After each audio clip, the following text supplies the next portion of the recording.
Hare Krishna, dear devotees, please accept my humble obeisances of grace to Srila Prabhupada. Okay, so we'll start with Mangalacharan.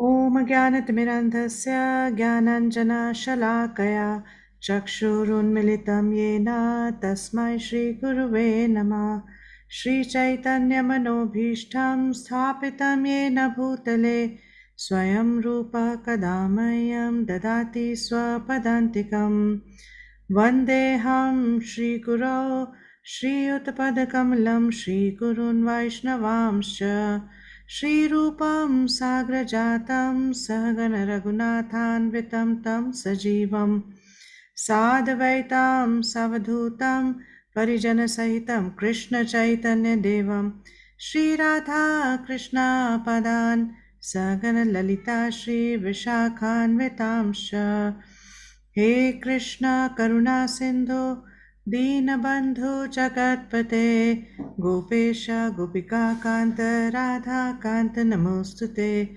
Tapta Kanchana Gaurangi Radhe Vrindavaneshwari Vrishabhanu Sute Devi Pranamami Hari Priye Vancha Kalpatarubhyascha Kripa Sindhubhya eva cha Patitanam Pavanebhyo Vaishnavebhyo Namo Namah Jai Shri Krishna Chaitanya Prabhu Nityananda Shri Advaita Gadadhar Shivasadi Gaura Bhakta Vrinda Hare Krishna Krishna Krishna Hare Hare Hare Rama Rama Rama Hare Hare Namo Vishnu Padaya Krishna Preshthaya Bhutale Shrimate Bhakti Vedanta Swami Niti Namine Namaste Saraswate Deve Gauravani Pracharine Nirvishesha Shunyavadi Paschatya Deshatarine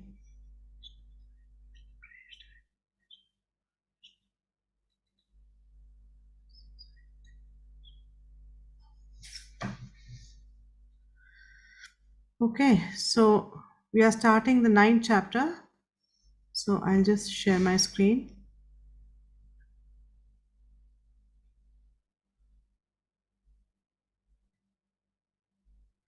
Okay, so everyone can see it, right? Okay, good. So in the ninth chapter, the breakup of this chapter is 1 to 3. Krishna talks about the glories of the content of this particular chapter. So first three basically glorify the most confidential knowledge. And then 4 to 10, Krishna talks about his inconceivable relationship with the material world. 11 to 19 is difference between non-worshippers and worshippers. And 20 to 25, he compares devotees and demigod worshippers. 26 to 29 is glories of Krishna Bhakti. And 30 onwards is more like a summary. And then 34 is the instruction which will be repeated again in the 18th chapter. So if we see the ninth chapter, when we go through the ninth chapter, we'll see that the construction of this chapter is very similar to that of the seventh chapter, like I told you even when we started the seventh chapter. These two chapters are very similarly constructed. So even in this chapter, we'll see that Arjuna doesn't ask anything, Krishna starts speaking on his own. So in the eighth chapter, we heard that a pure devotee to achieve success at the time of death doesn't have to worry about passing during the light or the dark. Because he's Ananya Bhakta, he is a pure, unalloyed devotee, Krishna takes care of him. So he doesn't have to really worry about when to pass, how to pass life, right? Because nothing is inauspicious or auspicious for a devotee. He's taken charge by Krishna. So in this chapter, we'll see that Krishna will start by telling how to come to the platform of Ananya Bhakti. And the name of this chapter is the most confidential knowledge. And Shri Baldev Vidyabhushan is called it. He calls this chapter as Raj Guhya Yoga. It's a most confidential. Guhya means most confidential. Yeah. So all like in seventh and eighth, we heard that from from 7 to 12, these 6 chapters are Bhakti Yoga, and between in these 6 chapters, ninth and 10th chapter are right in the middle. They're right in the middle. So they are the essence of Bhakti Yoga, ninth and 10th. That's why Krishna will speak Chatushloki Bhagavad Gita in the 10th chapter, 10.8 to 10.11, because ninth and 10th are the essence of Bhakti Yoga. It's in the middle of Bhakti Yoga, right? So seventh and eighth, he talks about devotees, but ninth is purely, he's going to really focus on unalloyed devotee, pure devotee, Ananya Bhakti. This is what he'll purely focus on, okay? So let's start the first one. Shri Bhagwan Uvacha Idam te Idam tu te guhyatamam pravakshyami anusuyave jnanam vijnana sahitam yat gyatva mokshase shubhat. Somebody can start reading. The Supreme Personality of Godhead said, "My dear Arjun, because you are never envious of me, I shall impart you this most confidential knowledge and realization, knowing which you shall be relieved from the miseries of material existence." Yeah, so As a dev- one second. So, like I said, Krishna is not waiting for Arjun to ask any question. He's starting on his own and he's telling him that because you're never envious of me. So, we've heard this before, right? That you're my friend and you're not envious of me. That's why I'm going to tell you. So, Krishna repeats that same instruction that you're never envious of me. So, if we want to really understand what the Lord is saying, or we want to really hear what Krishna's message is, this is a qualification that has to be there. No envy. Okay, so let's read the purport. It's a long purport.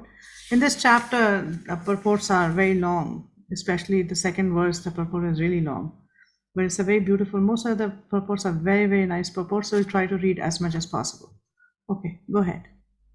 As a devotee hears more and more about the Supreme Lord, he becomes enlightened. This hearing process is recommended in the Srimad Bhagavatam. The message of the Supreme Personality of Godhead are full of potencies, and these potencies can be realized if topics regarding the Supreme Godhead are discussed among devotees. This cannot be achieved by the association of mental speculators or academic scholars, for it is realized knowledge. This discussion of Krishna is very potent, and if a fortunate person has much association and tries to assimilate the knowledge, then he will surely make advancement towards spiritual realization. Lord Krishna, in order to encourage Arjun to higher and higher elevation in his potent service, describes in this ninth chapter matters more confidential than any he has already disclosed. Thank you. So we'll see that this verse makes 3 points essentially. One is that one becomes advanced by hearing about Krishna. That's one point. Second, that one must be non envious to hear properly. And third is one becomes free from material miseries when he properly hears about Krishna. So, what happens? When we hear about Krishna, the contamination of the heart gets dissolved and the material misery goes away. The misery, we are miserable in this world because of our association with the matter. So as that association weakens, then what happens? Those material miseries start to go away. And then Krishna says, please read the green portion, Prabhu. Topics topics discussed in the seventh and eighth chapter are specifically related to devotional service, and and because they are being enlightened in Krishna consciousness, they are more confidential.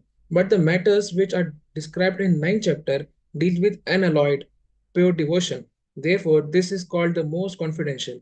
One who is situated in the most confidential knowledge of Krishna is naturally transcendental.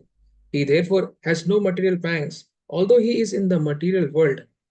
In the Bhakti Rasamrita Sindhu, it is said that although one who has a sincere desire to render loving service to the Supreme Lord is situated in the conditional state of material existence, he is to be considered liberated.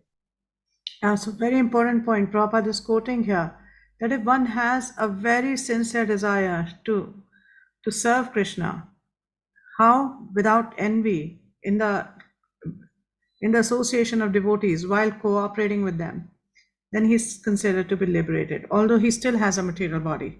Why? Because the desire will soon take him out of this material world. That desire is the starting point for everything. We heard in the fifth chapter that there are three kartas, right? We heard that, the three doers. And actually, the driving point for anything, driving force behind any action to take place is the desire. So, if the desire is there, then one would be very quickly free from material association.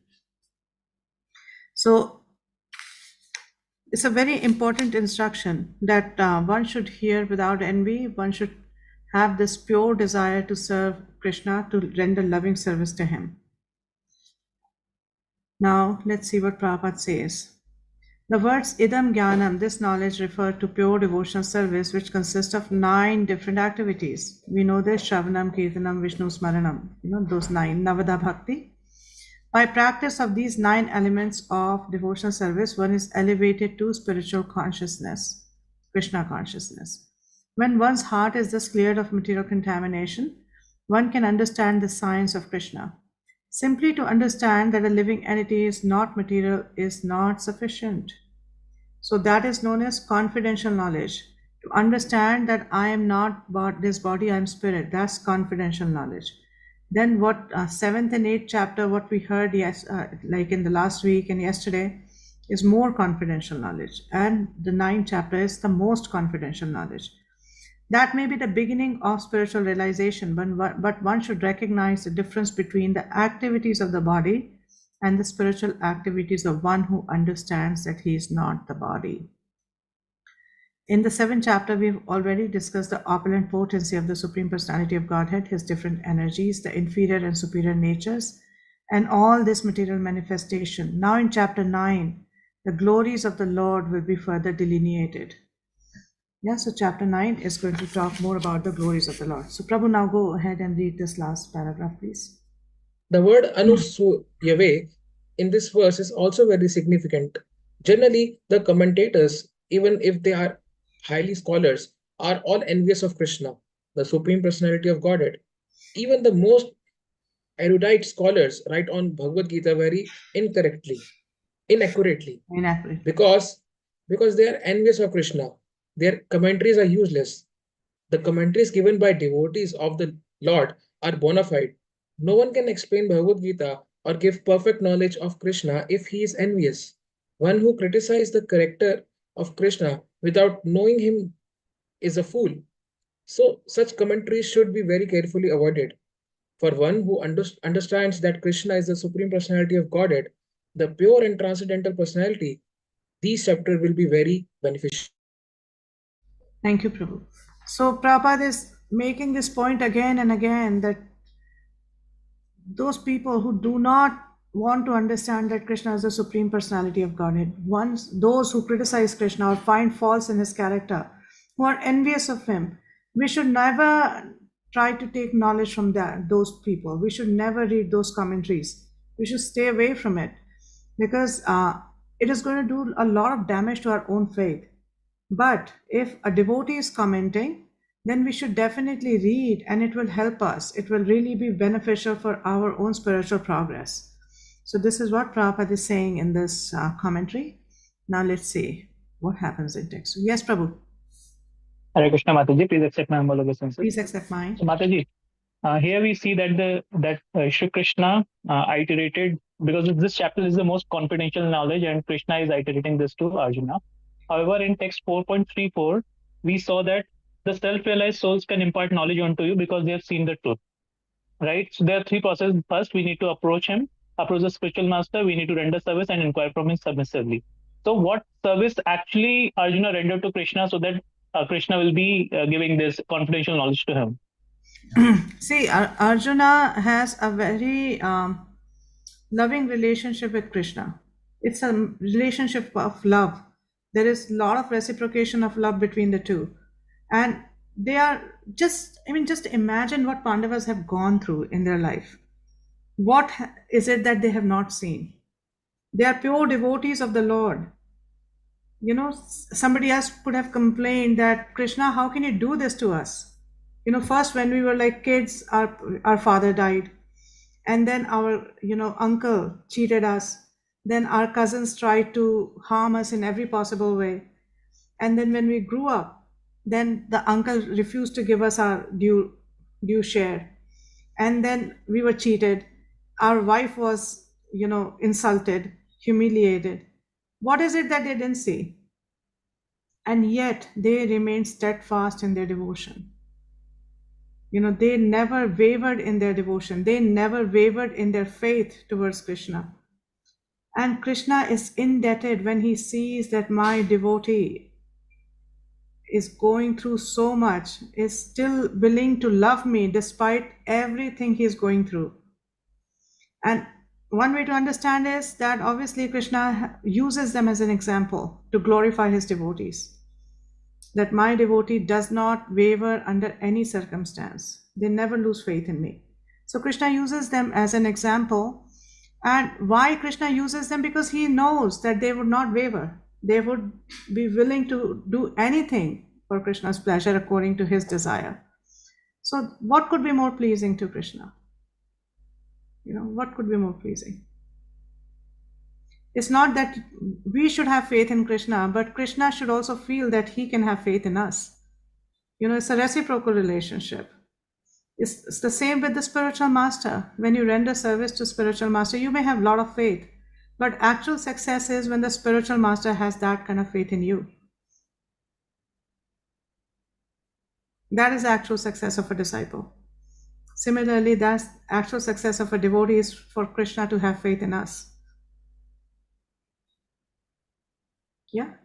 And that is why the Yes, Mataji, acharyas thank say that we keep the relationship with Krishna it's very confidential. It is not for public consumption. Krishna's reciprocation, our Krishna's dealings with us, the spiritual masters dealing with us. Some we share, which can benefit others, but a lot of it is just for your own nourishment. It is a very private affair of reciprocation. It is not for public consumption. So when Krishna sees that this devotee is able to keep this secret, is able to, understand that how am I dealing with him, then he starts to develop faith in a devotee. Right? It's just like when we have friends, we tell somebody something, and when we realize that, oh, this friend did not go and tell my secret to anybody. So next time it's easier to tell a secret to such a friend. Because you start trusting him more. It's the same thing. Rajavidya Rajaguhyam Pavitramidam Uttamam Pravakshyavagamam Dharmyam Susukham Kartum Avyayam. So he's glorifying this knowledge now. What is this knowledge? The most confidential knowledge, which is nothing but pure devotional service. Okay, somebody read the translation, please. Can I read, Mataji? Yeah, go ahead. This knowledge is the king of education, the most secret of all secrets. It is the purest knowledge, and because it gives direct perception of the self by realization, it is the perfection of religion. It is everlasting, and it is joyfully performed. Thank you. So there are many words that Krishna uses in this political shloka. He calls it Rajavidya, which is the king of knowledge. Rajguhyam, the most confidential. Pavitram, it is the purest. Uttamam, it is the highest, transcendental. Pratyaksha, that means by it can be experienced directly. Avagamam, understood. Dharmayam, it is the principle of religion. Susukham, very happily performed. And avyayam, everlasting. So he uses all these adjectives to actually define this most confidential knowledge. Now, Prabhupada, this is a very long purport. Prabhupada in this purport will talk about each and every word that Krishna is using, and he'll explain that. Okay, so let's start by reading this. Purport. This chapter of Bhagavad Gita is called the king of education because it is the essence of all doctrines and philosophies explained before. The Lord says that this ninth chapter is the king of all such knowledge, the essence of all knowledge that can be derived from the study of the Vedas and direct and different kings of philosophy. It is the most confidential because confidential or transcendental knowledge involves understanding the difference between the soul and the body, and the king of all confidential knowledge culminates in devotional service. Yeah. So then he says that the Bhagavad Gita, especially from the second chapter on, stresses the importance of the soul. In the very beginning, the Lord says that this body is perishable and the soul is not perishable. Antavanta ime deha nitya sukta sharirinaha. That is a confidential part of knowledge, simply knowing that the spirit soul is different from this body and that its nature is immutable, indestructible, and eternal. But that gives no positive information about the soul. Sometimes people are under the impression that the soul is different from the body and that when the body is finished or one is liberated from the body, the soul remains in a void and becomes impersonal. But actually, that is not the fact. How can the soul, which is so active within the body, be inactive after being liberated from the body? It is always active. If it is eternal, then it is eternally active. And its activities in the spiritual kingdom are the most confidential part of spiritual knowledge. These activities of the spirit soul are therefore indicated here as constituting the king of all knowledge, the most confidential part of all knowledge. So, to act on the level of the soul, to actually act as a spirit, that is the most confidential knowledge. It's not just enough to know that I'm soul or I'm spirit, but to act on that platform, to understand that I'm part and parcel of Krishna and I'm meant to serve him. Jivera Sarupaya Krishnera Nityadas. That is actually the most confidential knowledge. This knowledge is the purest form of all activities. Now, somebody can read this. For instance, when the seed of a particular tree is sown, the tree does not appear immediately to grow. It takes some time. It is first a small sprouting plant, then it assumes the form of a tree, then it flowers and bears fruit. And when it is complete, the flowers and fruits are enjoyed by persons who have sown the seed of the tree.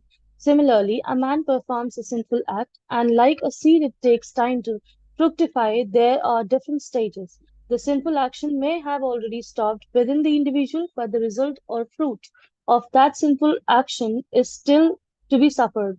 There are sins which are still in the form of seed, and there are others which are already fructified and are giving us fruit, which we are experiencing as distress and pain. So Prabhupada is making a very important point here. He's going to explain further that sinful reactions have four different steps. One is Koot, Bij, Prarabdh, and Aprarabdh. Prarabdh means all those sinful acts whose reaction has already been given. Those sinful actions which have already fructified. That means you're already bearing the result of it. So that is known as prarabdh. Aprarabdh is those sinful reactions which have not fructified yet. So Prabhupada is talking about it, that the sinful action may have already stopped within the individual. And he often gives the example of a fan, that, when you switch off a fan, it's like stopping the sinful action. But the fan does not just come to a standstill immediately, it goes on rotating for some time before it stops. So the result of sinful actions, even if you're not sinning anymore, the sinful actions, the result will still be there. One will have to suffer that result. Just like a fan doesn't stop immediately, the result of sinful action also doesn't stop immediately.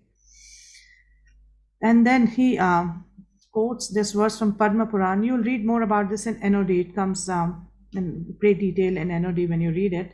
Aprarabdh phalam papam kutam bijam falon mukham krameneva praliyeta Vishnu bhakti ratatmanam, which is for those who are engaged in the devotional service of the Supreme Personality of Godhead. All sinful reactions, whether fructified, that is prarabdh, in the stalk, which is aprarabdh, that is they have not fructified yet, or in the form of seed, bij, gradually vanish. Therefore, the purifying potency of devotional service is very strong, and it is called pavitram uttamam, the purest. Uttamam means transcendental. Tamas means this material world or darkness.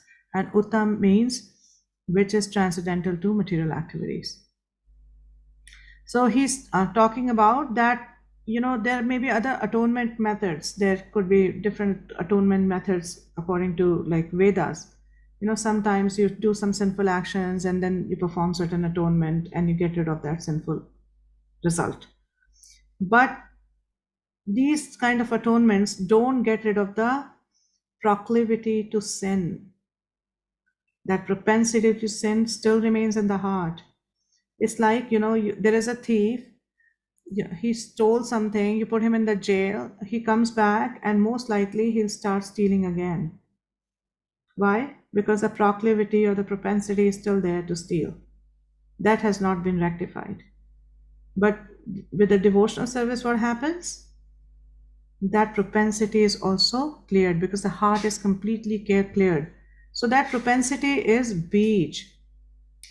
Propensity to sin is known as beej. Okay? That it is still in the form of a seed. So that is why it is known as beej. So Prabhupada says it is said that the execution of devotional service is so perfect that one can perceive the results directly.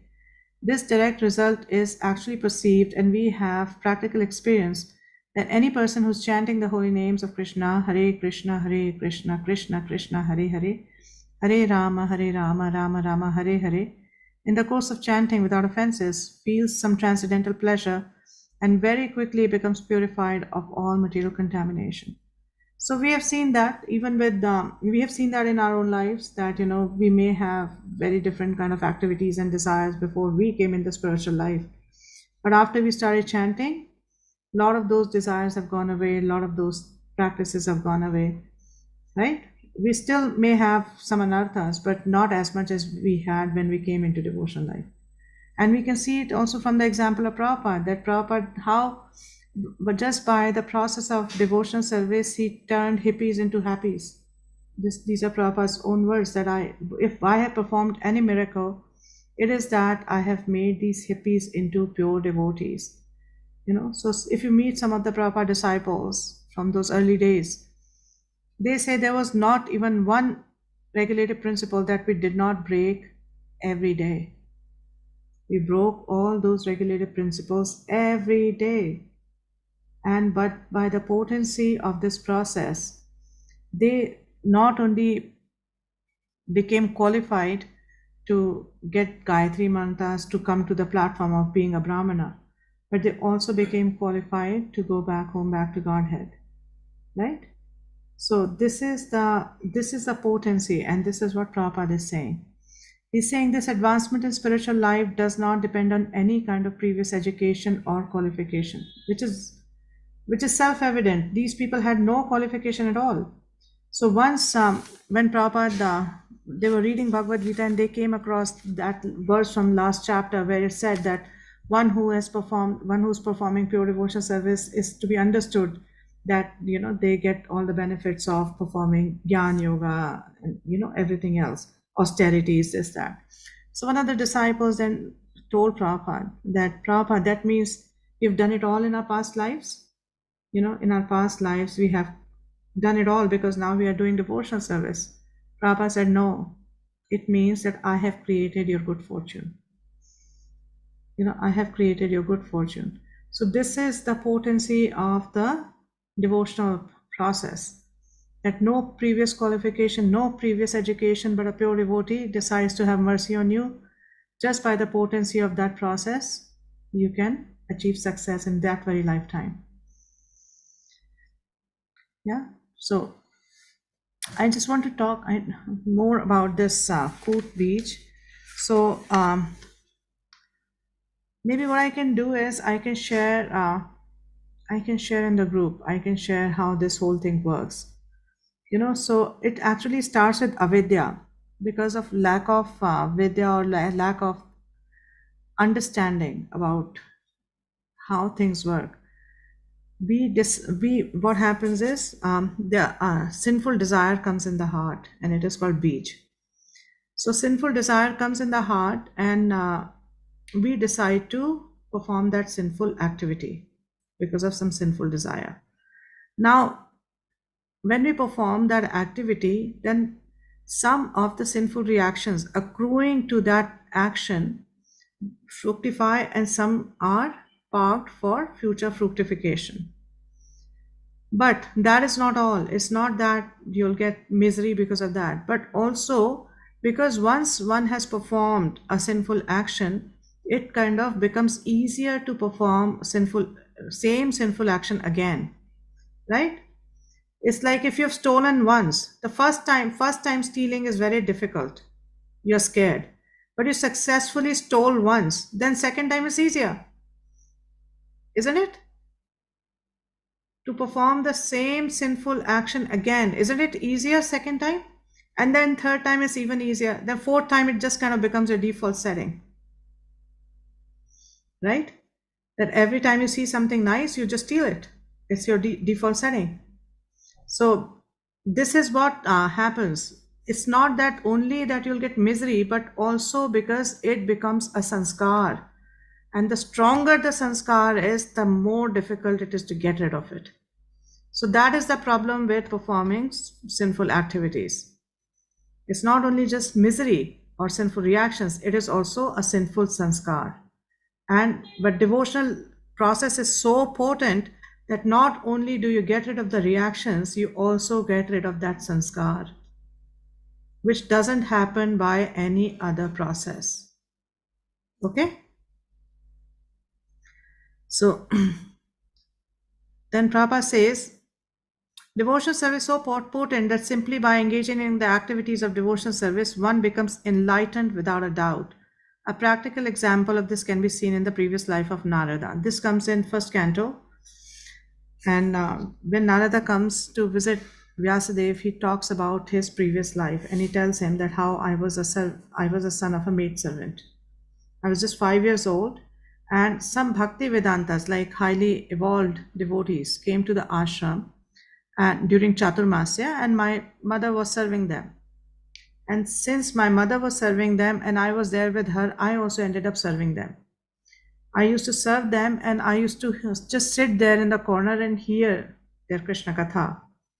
And since I was very sober and very receptive, those devotees decided to have some mercy on me, and they gave me instructions.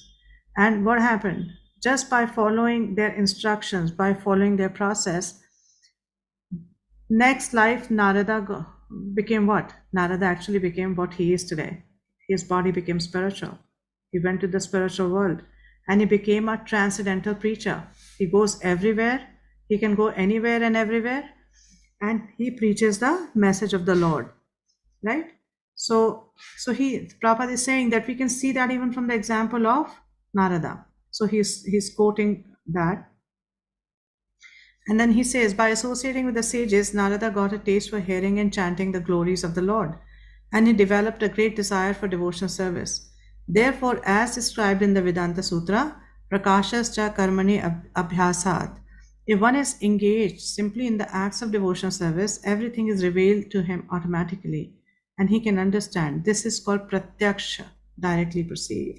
This is like Prabhupada is saying that you don't have to prove anything. It's so easy to see the effect of pure devotional service. It is pratyaksha. It is in front of you. In front of us, we can see how devotional service can completely change a person, completely make him get rid of his sinful proclivities, sinful propensities. So, has it happened to all of you? Is that your experience, that after chanting Hare Krishna, coming to spiritual life, a lot of things that were not so good about me, I have gotten rid of that? Yeah? Is there anybody who doesn't agree? They can raise their hand and we can have a discussion. Okay, so this is pratyaksha. We don't need any proof. It has happened to us, right? Then Prabhupada explains the word dharmya means the path of religion. Narad was actually a son of a maidservant. He had no opportunity to go to school. He was simply assisting his mother, and fortunately his mother rendered some service to the devotees. The child Narad also got the opportunity, and simply by association achieved the highest goal of all religion.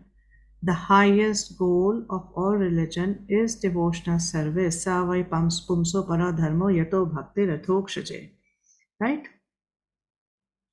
Then Prabhupada continues, this process is so potent that even without performing the religious process regularly, that is, even if you're not studying the Vedas, even if you're not, observing certain austerities like Chaturmasya and all that, one can be raised to the highest perfection. How is this possible? This is also confirmed in Vedic literature. Acharyavan Purusho Veda. One who's in association with great acharyas, even if he's not educated or has never studied the Vedas, he can become familiar with all the knowledge necessary for realization. And we have seen that from Prabhupada's life. All those people, they had never heard of Krishna, let alone worship Krishna. They didn't know who Krishna was. They had probably never heard of Krishna. Right? And just in his association, by following his instructions, by serving his instructions, what happened? They became pure devotees. Okay, so Vaibhavi, read this one. Yeah, Jyoti, you have a question? Hare Krishna Mataji, please Hare accept my Krishna. humble obeisances. Please accept mine. Mataji, for chanting, like if we are telling somebody, to chant, and if they are means they don't have that belief, so initially they want some result or they should feel something. So, what minimum period we should suggest them to? 6 months. 6 months. Yeah, 6 months. I mean, actually, maybe I'll share with you. There's a very very nice class by His Holiness Tamal Krishna Maharaj, which he gave in Fiji. I don't know if you've seen it or not. And there are a lot of karma kandi sitting in that audience. And he's talking. Then he talks about this, that I guarantee. He says, I guarantee that if you chant Hare Krishna Maha Mantra for 6 months and you don't feel the change in you, I will give you $10,000. But if you have to chant it properly, not like just whimsically, but chant properly. And this has been my personal experience also, that when we preach to newer devotees, and if they just chant, in fact most of them, they don't even wait for 6 months. In 1 or 2 months, if they're sincere, they can start feeling the difference. They come and they start telling you that, oh, I was so agitated before, but now I'm so much more peaceful. And some people start complaining, I used to love going to the malls, now I don't feel like going, what's happening to me? So it's very easy to see, but sincerity has to be there. But you should tell them 6 months, sincerely chant, you can see the difference. 16 rounds, 6 months. They don't come to 16 rounds right away. So give them 2 months to come to 16 rounds. 4, 8, 12, 16. And once they come to 16 rounds, if they do that for a few months, sincerely, guaranteed they'll see a difference. I've yet to see a case where they did it sincerely and said, oh, nothing happened. So you'll see, they will come back to you and tell you. And they probably will even complain that I'm not interested in anything I was interested earlier. What's happening to me? So sometimes I have to tell them, it's okay, this is normal, this is to be expected. Yeah, Tulsi? Hare Krishna Mataji. Mataji, yesterday you told a story of Srila Prabhupada's devotee. Not a devotee, he wants to chant in Mayapur Dham. Okay? So why don't he feel the change? Because he was chanting 192 rounds sincerely. It's not a joke to chant 192 rounds, right? So obviously he had some attraction for the holy name to be able to come to that decision that I want to chant 192 rounds in Mayapur. The reason I told that story was because Prabhupada says that we cannot do it without the association of devotees. If we think we can go alone and practice Krishna consciousness, Maya is very strong. Maya is extremely strong. That very thing, which is your glory, becomes the reason for your fall down.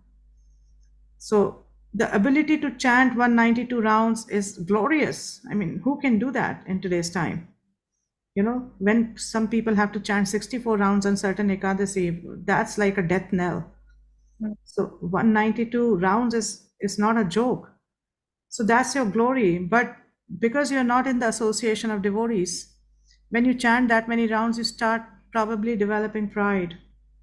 You start developing, this ego that maybe I'm better than everyone. But association of devotees keeps you humble. Prabhupada says that. And also, in a way, it's against the desire of a spiritual master. So by itself, it is not a good idea.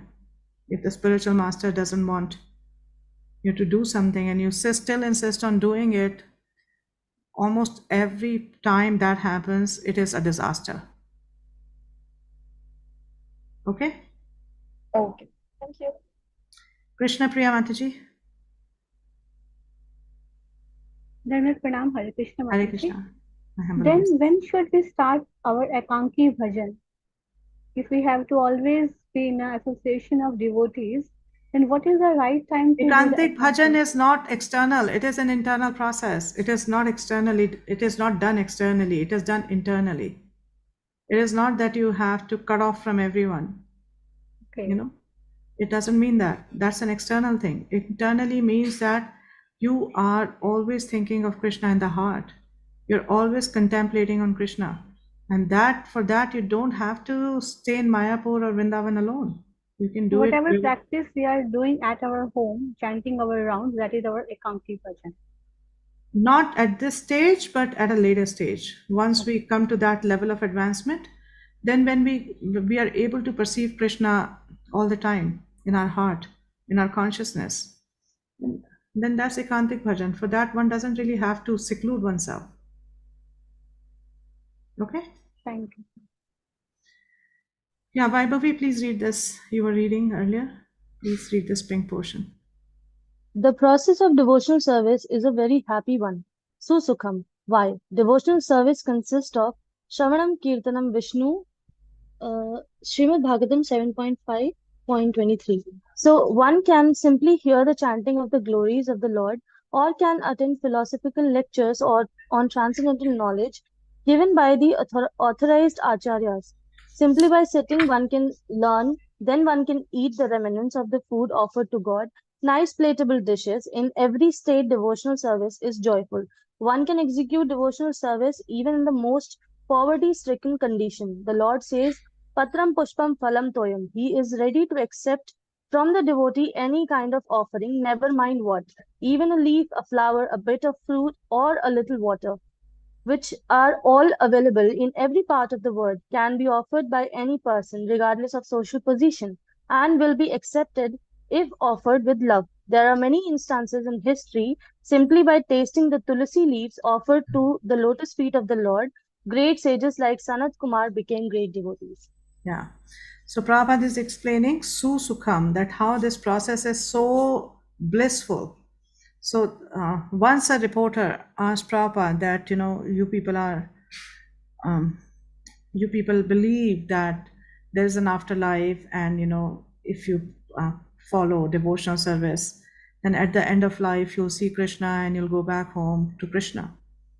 What if there is no Krishna? What if there is no Krishna?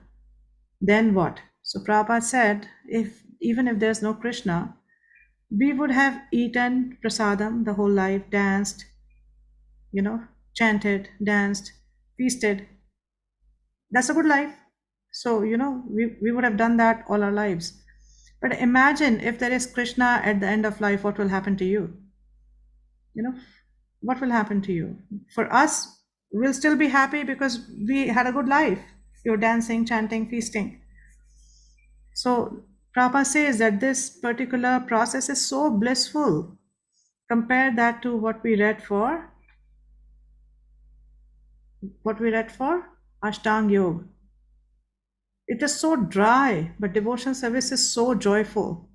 We have festivals, we have feast, even like fasting, feasting, everything. It is so blissful.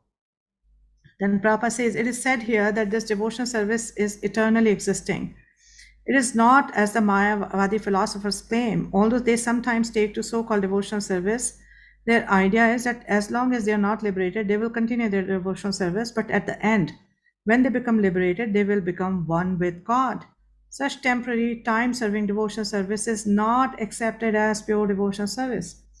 Actual devotional service continues even after liberation. When the devotee goes to the spiritual planet in the kingdom of God, he is also engaged there in serving the Supreme Lord. Yeah. Once you go back home, back to Godhead, what are you going to do? You're not just going to go there and sit and just relax, right? We will still be serving. We will serving in the pastimes of the Lord. We will still be doing service. So this is something which is everlasting because it is the nature of the soul. It is the characteristic of the soul. We are part and parcel of Krishna. It's not that once we go back to spiritual world, we cease to be part and parcel of Krishna. We'll always be part and parcel of Krishna. Our role is always to serve him. But in the material world, serving somebody has such a negative connotation. You think, oh no, I have to still serve. I thought once I go back to spiritual world, the service business is over, right? But we think like this because we have the experience of the material world. In spiritual world, Krishna serves his devotees and devotees try to serve him. There's always a transcendental competition. The devotees climb on the back of Krishna and he carries them. So there's always a transcendental competition. It's very sweet. It is not like serving in the material world and the experience we have in the material world. So this is everlasting. Even in the spiritual world, when we go back, what are we going to do? We are still going to serve Krishna. That is why it's not a temporary process. Okay? So then Prabhupada says, no one can understand the Supreme Personality of Godhead by executing Karma Yoga, Jnana Yoga, Ashtanga Yoga, or any other yoga independently. By these yogic methods, one may make a little progress towards Bhakti Yoga, but without coming to the stage of devotional service, one cannot understand what is the personality of Godhead. So very important instruction. And then he says that even in Bhagavatam, he's quoting from first canto, second chapter, verse 16 onwards. There's this particular section of Bhagavatam where there are instructions that how hearing carefully, one gets the propensity to hear by serving a pure devotee, and by hearing, all that is problematic in the heart goes away. And Prabhupada is quoting, Evan prasanna manaso bhakti yoga, bhagavad bhakti yogata. That when one's heart is cleared of all nonsense, then one can understand what God is. Thus, the process of devotional service of Krishna consciousness is the king of all education, the king of all confidential knowledge. It is the purest form of religion and it can be executed joyfully without difficulty. There is no difficulty in executing it, and it can be executed anywhere and by everyone. Okay? Are we good so far? Okay. So now we come to verse 3. Ashadhana purusha dharmasya parantapa aprapya mam nivartante mrityu samsara vartmani.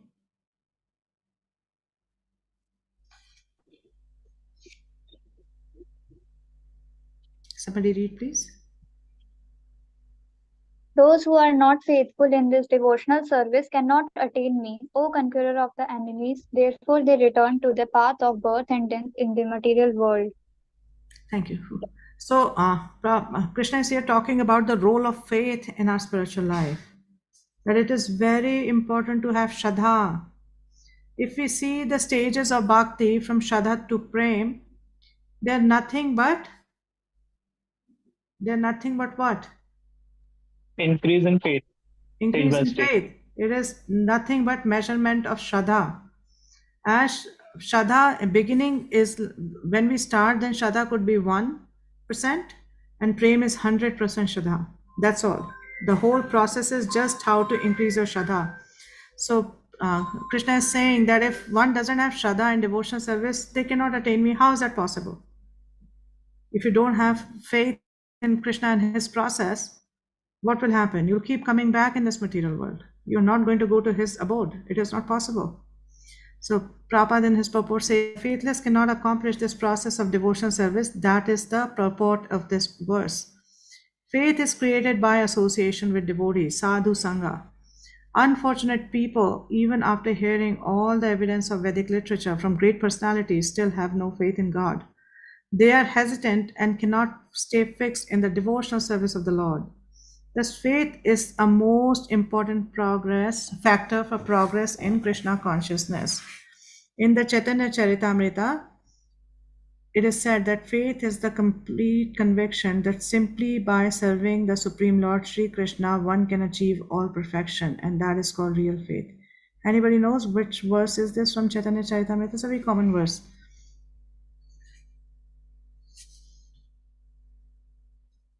It is Shraddha Shraddha Vishwas Kahe Sudrida Nishchay Krishna Bhakti Kare Krishna Bhakti Kaila Sarva Karma Krit Hai. This is a verse from CC Madhya 2262.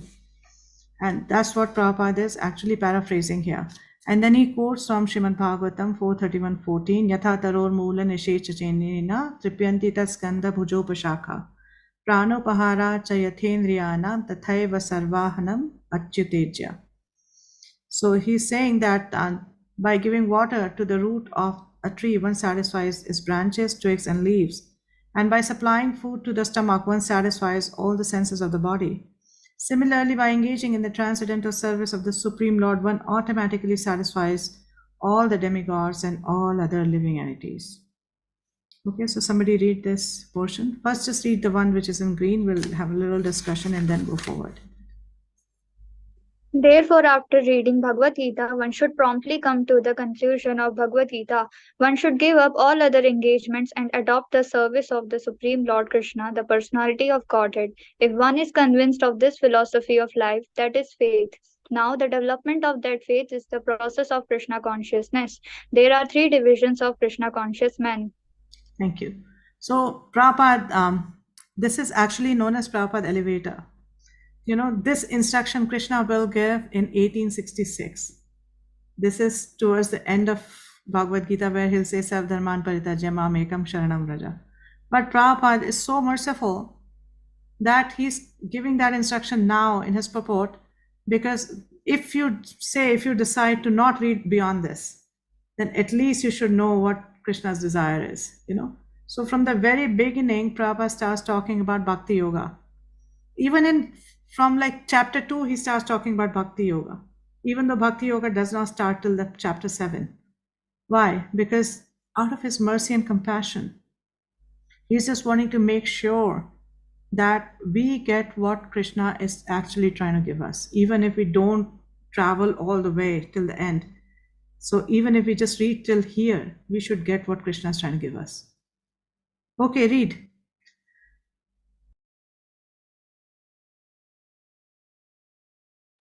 In the third class are those who have no faith. Even if they are officially engaged in devotional service, they cannot achieve the highest perfectional stage. Most probably, they will slip after some time. They may become engaged, but because they haven't complete conviction and faith, it is very difficult for them to continue in Krishna consciousness. We have practical experience in discharging our missionary activity that some people come and apply themselves to Krishna consciousness with some hidden motive, and then as soon as they are economically a little well situated, they give up this process and take to their old ways again. It is only by faith that one can advance in Krishna consciousness. Thank you. So, Prabhupada in this purport, now he's going to talk about three divisions of Krishna conscious men. He's going to talk about what are these three divisions? Kanishta, Madhyam, and Uttam. Three levels of devotees. So he's talking about Kanishta devotees, that either they have no faith or their faith is very pliable, it's very weak. So what happens, even if they come, they take to the practice, they chant, but we have heard that the four kind of people approach Krishna. So if they are in the category of distressed, or they are in the category of artharthi, that they want some opulence, they want to get out of their misery. As soon as they start getting some opulence or their situation eases a bit, they leave, because the faith is very weak. The faith is not enough. The faith is only there that, okay, if I do this, it will be helpful. That much faith. So as soon as their desires are fulfilled, they leave. So these are the neophyte devotees or Kanishta devotees. And then he says, as far as the development of faith is concerned, one who is well versed in the literatures of devotional service and has attained the stage of firm faith is called a first class person in Krishna consciousness. That means a Uttam Adhikari. And Uttam Adhikari is the one who is very well versed in all the literatures and their conclusion, and his faith is unshakable. Then Prabhupada talks about Madhyam Adhikari, and in the second class are those who are not very advanced in understanding the devotional scriptures, but who automatically have firm faith that Krishna Bhakti or service to Krishna is the best course, and so in good faith have taken it up. Thus they are superior to the third class, which is Kanishta, who have neither perfect knowledge of the scriptures nor good faith, but by association and simplicity are trying to follow. The third class person in Krishna consciousness may fall down, but when one is in the second class, he does not fall down. A Madhyama does not fall down. And for the first class person in Krishna consciousness, there is no chance of falling down. He's a Mahabhagavat. He's Uttam. One in the first class will surely make progress and achieve the result at the end. As far as the third class person in Krishna consciousness is concerned, although he has faith in the conviction that devotional service to Krishna is very good, he has not yet gained adequate knowledge of Krishna through the scriptures like Srimad Bhagavatam and Bhagavad Gita. Sometimes these third class persons in Krishna consciousness have some tendency towards Karma Yoga and Jnana Yoga, and sometimes they are disturbed, but as soon as the infection of Karma Yoga or Jnana Yoga is vanquished, they become second class or first class persons in Krishna consciousness. Faith in Krishna is also divided into three stages and described in Srimad Bhagavatam. First class attachment, second class attachment, and third class attachment are also explained in Srimad Bhagavatam in the 11th canto. Those who have no faith, even after hearing about Krishna and the excellence of devotional service, who think that it is simple eulogy, find the path very difficult, even if they are supposedly engaged in devotional service. For them, there is very little hope of gaining perfection. So the role of faith, it is so important to have Shraddha. And that is why Prabhupada says again and again that if we have doubts, if we have any doubts, we should clear our doubts. We should go on clearing our doubts so firm faith can take its root in our heart.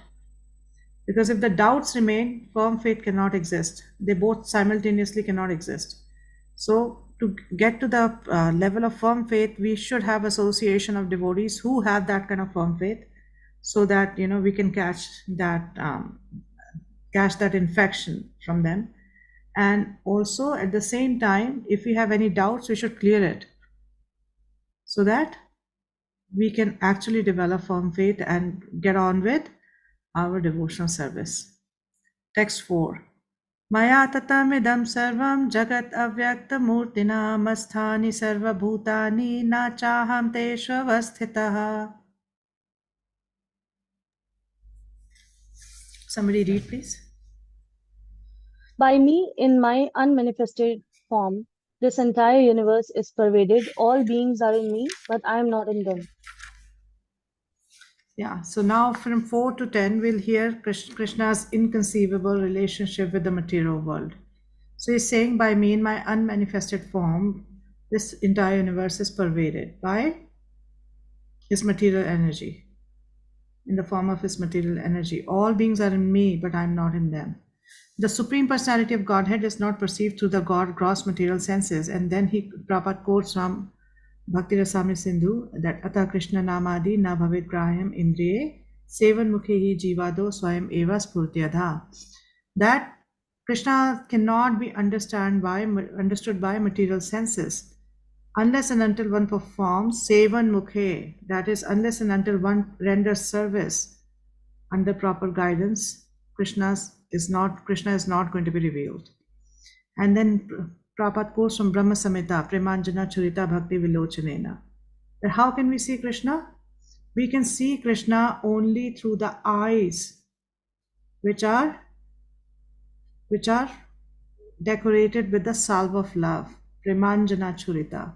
That Anjan or Kajal is of Prem, With those kind of eyes, we can see Krishna. Otherwise, it's not possible. So Prabhupada says that's for people in general, he's not visible. Here it is said that although he's all pervading, everywhere present, he is not conceivable by the material senses. And this is indicated here by the word avyakta murtina. He's avyakt, right? Like we heard in the 7th chapter, remember that he's like the thread in a necklace of pearls. So can't see the thread, but he's holding everything together. But actually, although we cannot see him, everything is resting in him. Just as the sunshine is spread all over the universe, the energy of the Lord is spread all over the creation, and everything is resting in that energy. Yeah, somebody can read this last paragraph, please. Yet one should not conclude that because he is spread all over, he has lost his personal existence. To refute such an argument, the Lord says, I am everywhere and everything is in me, but still I am aloof. For example, a king heads a government which is but the manifestation of the king's energy. The different governmental departments are nothing but the energies of the king, and each department is resting on the king's power.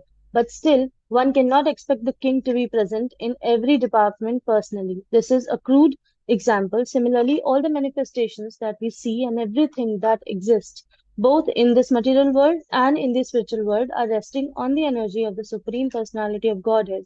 The creation takes place by the diffusion of his different energies, and as stated in the Bhagavad Gita, Vishtabhyadham idam Krishnam. He is everywhere present by his personal representation, the diffusion of his different energies. Hare Krishna. So Prabhupada is explaining how we can understand that when Krishna says, I'm everywhere and everything is resting in me, but still I'm aloof. Yeah, that he's not personally present everywhere. He's present everywhere through his energies. So when he says that I'm everywhere, it also doesn't mean that he has lost his personality, or now he's everywhere through his energies. That means now Krishna has been the Krishna himself doesn't exist. It doesn't mean that. It means that he himself exists in his abode, transcendental abode, every time, every and always. But he pervades the material world through his energies and the spiritual world through his internal potency. Okay? नाचामस्थानि भूतानि पश्यमे योगमैश्वरं भूतभृन्न च भूतस्थो ममात्मा भूतभावनः.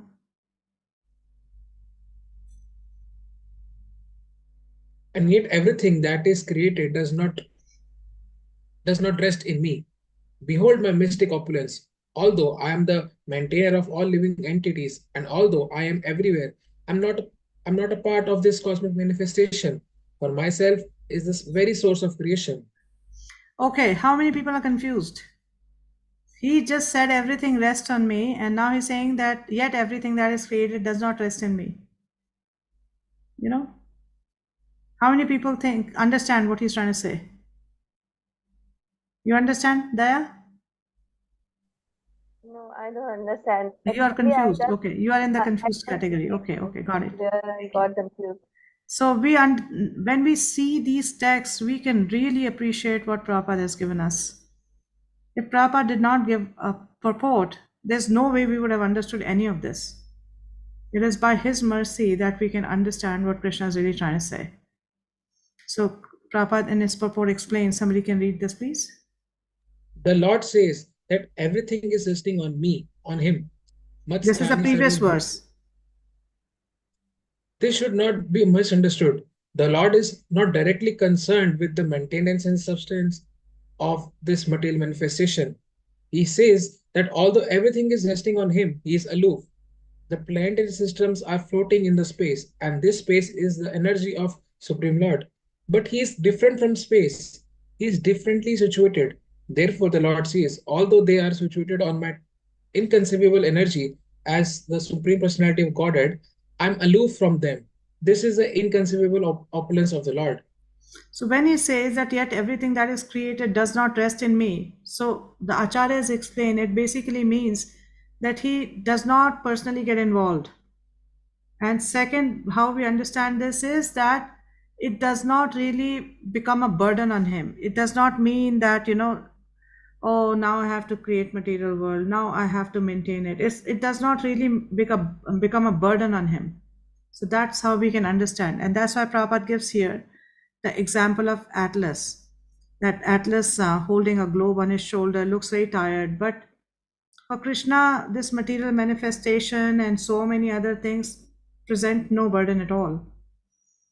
Yeah?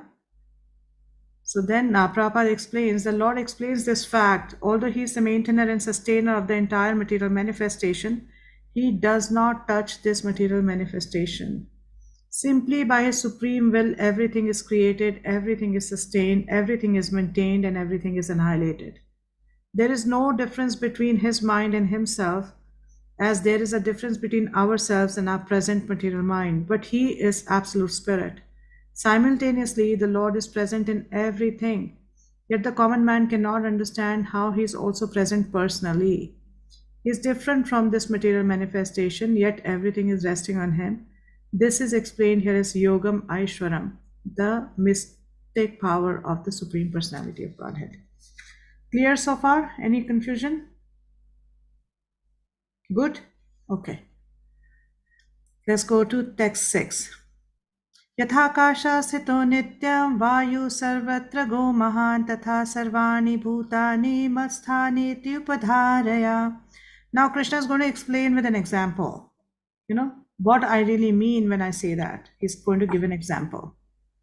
Okay. Understand that as the mighty wind blowing everywhere, he rests always in the sky. All created beings rest in me. Let's read the purport. For the ordinary person, it is almost inconceivable how the huge material creation is resting in him. But the Lord is giving an example which may help us to understand. The sky may be the biggest manifestation we can conceive, and in that sky, the wind or air is the biggest manifestation in the cosmic world.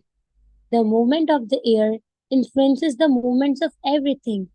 But although the wind is great, it is still situated within the sky. The wind is not beyond the sky.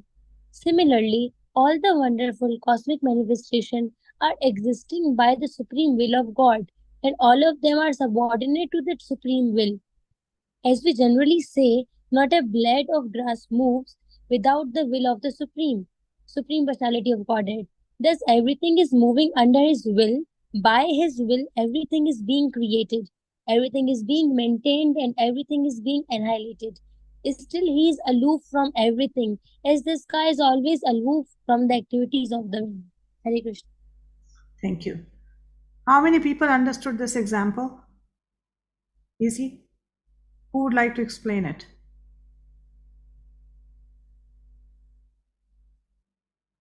Somebody explain, please.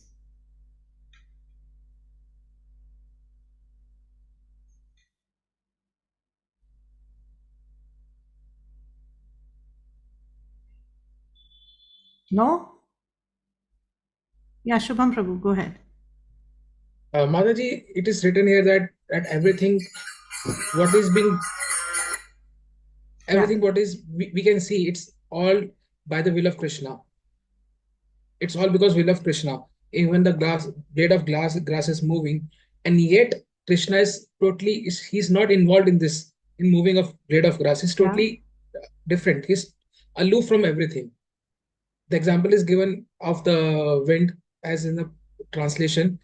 The wind is moving, but the air is the sky is not concerned. Yeah, and at the same time, if you think of sky as an inverted bowl, say, yeah, so that is the constraint. The air can move within that constraint, right? And the sky has nothing to do with the air moving. The air is moving, but the sky is the constraining factor. Similarly, in this material manifestation also, it's not like anybody can do whatever and however. There are constraints, but Krishna is not really concerned with what's happening. The constraint has been placed by his energies, but he's not really concerned with what's really happening. He does not get involved in it. Okay? Thank you. Vaibhavi? Hare Krishna Mataji, I understood this verse with an example of college. Like in college, deans don't have a lot of thing to do. They have their subordinates to manage the college. and anything that happens in college, they will manage.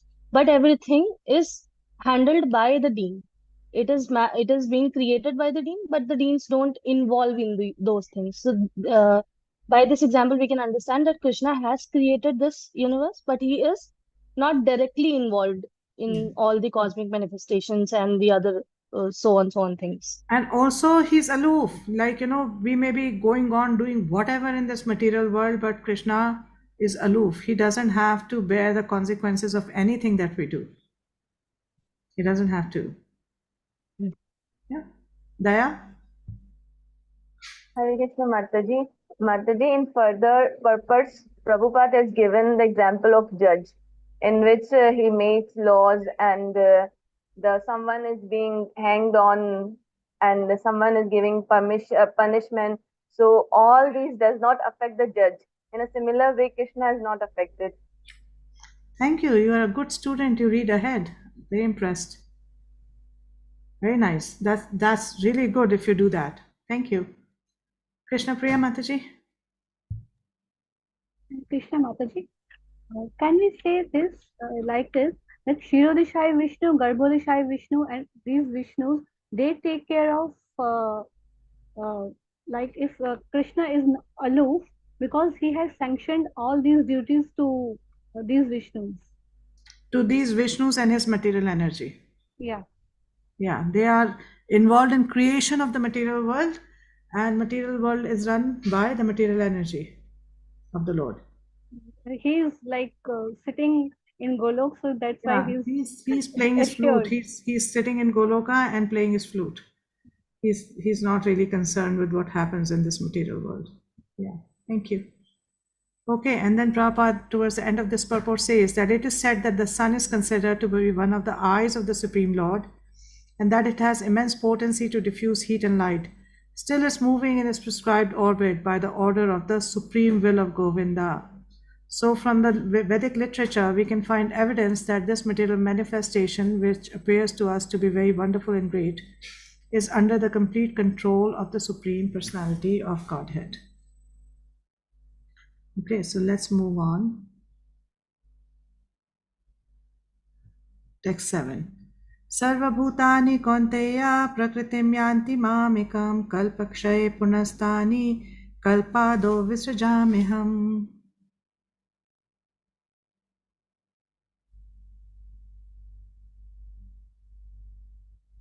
Yeah. Somebody read, please. O son of Kunti, at the end of the millennium, all material manifestations enter into my nature, and at the end of beginning of another millennium, by my potency, I create them again. So these are similar to what we read in the last chapter. Remember when he said about unmanifested and manifested material manifestation? So somebody read this purport, the highlighted portion. The creation, maintenance, and annihilation of this material cosmic manifestation are completely dependent on the supreme will of the personality of Godhead. At the end of the millennium means at the death of Brahma. Brahma lives for 100 years, and his one day is calculated for something of our earthly years, his night of the same duration. His month consists of 30 such days and nights, and his year of 12 months. After 100 such years, when Brahma dies, the deviation or annihilation takes place. The devastation or annihilation takes place. This means that the energy manifested by the Supreme Lord is again wound up in himself. Then again, when there is a need to manifest the cosmic world, it is done by his will. Bahusyam. Although I am one, I shall become many. This is the aphorism Chandogya Upanishad 6.2.3.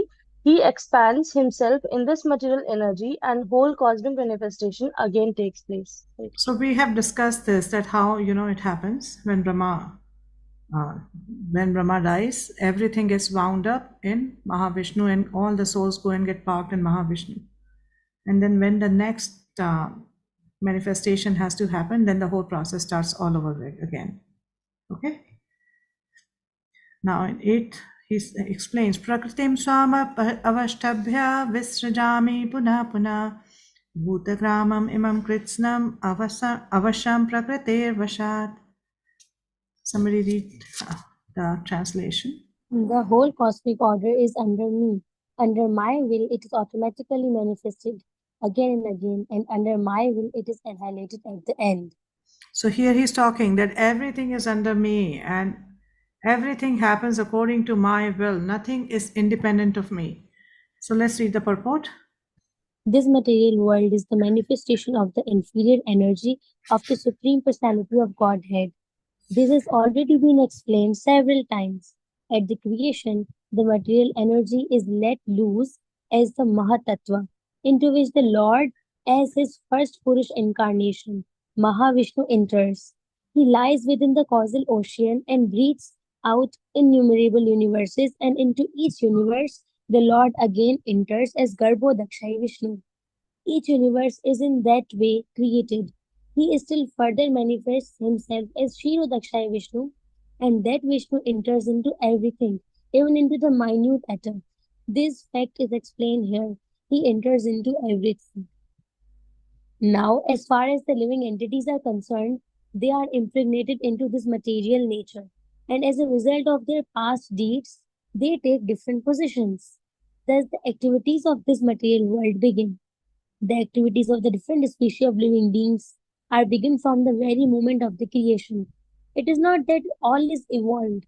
The different species of life are created immediately along with the universe.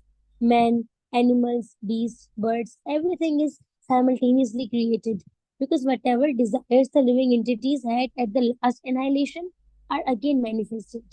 It is clearly indicated here by the word avasham that the living entities have nothing to do with this process. The state of being in their past life, in the past creation, is simply manifested again, and all this is done simply by His will. This is the inconceivable potency of the Supreme Personality of Godhead. After creating different species of life, He has no connection with them. The creation takes place to accommodate the inclinations of the various living entities, and so the Lord does not become involved with it. Hare Krishna. Very nice purport. Prabhupada explains very clearly how creation takes place. It is not because the Lord wants it. And the kind of body that we get is actually according to the desires we have. According to the desires we have, that's the kind of body we are going to get. And also Prabhupada, that simultaneously destroys the Darwin theory. He says that different species of life are created immediately along with the universe. Everything is simultaneously created. It's not that apes, they evolve and they become humans. No, everything is created simultaneously.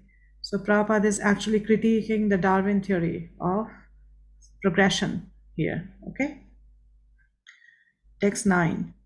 न च मां तानि कर्माणि निबधनन्ति धनञ्जय उदासीनवत् आशीनम् असक्तं तेषु कर्मसु.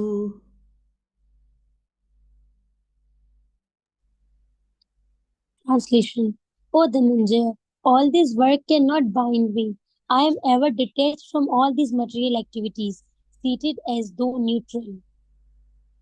Please read the Purport. purport. Yeah, highlighted one.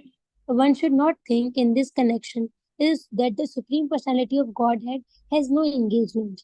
In his spiritual world, he is always engaged. Material activities are being carried on by his different potencies. The Lord is always neutral in the material activities of the created world. This neutrality is mentioned here with the word Udasina Vat. Although he has control over every minute Minute. minute detail of material activities, he is sitting as if neutral. The example can be given of a high court judge sitting on his bench. By his order, so many things are happening. Someone is being hanged, someone is being put into jail, someone is awarded a huge amount of wealth, but still he is neutral. He has nothing to do with all that gain and loss. Similarly, the Lord is always neutral, although he has his hand in every sphere of activity. He is not situated in the dualities of this material world. He is transcendental to these dualities, nor is he attached to the creation and annihilation of the material. The living entities take their different forms in the various species of life according to their past deeds, and the Lord doesn't interfere with them. Hare Krishna. Thank you. So here Prabhupada is explaining that his potencies carry out everything. And Krishna himself personally has nothing to do with the material world. And yet he comes in this material world. Why?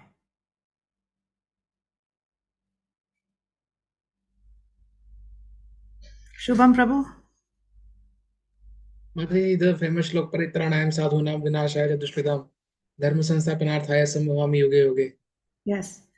Out of his extreme compassion, Prabhupada says that not only does he come to save his devotees, but he actually comes to attract his devotees back home, back to Godhead by displaying his Vrindavan pastimes, especially by displaying his Vrindavan pastimes. So those who are on the fringe, that they have not yet made it to go back home, back to Godhead, when Krishna comes and they witness his pastimes, they become so attracted to him that they become eligible to go back. So, and by doing and by enacting such pastimes, he's leaving behind a way for us to also go to his abode. If imagine we didn't know anything about Krishna's pastimes, what would we do here? Would we be attracted to doing anything? No, we are attracted because we hear his pastimes and we are like, wow, he's so wonderful. I want to see him. I want to be with him.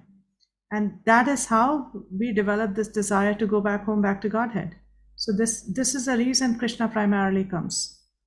Otherwise, he has nothing to do with this material. There's nothing in this material world that excites him. In the spiritual world, everything is of so much better quality than what is available here in the material world. What can the material world give him? What can we conditioned souls really give him? Nothing. He's served by crores and crores of Lakshmis. Every tree is Chintamani. Every cow is a Surabhi cow.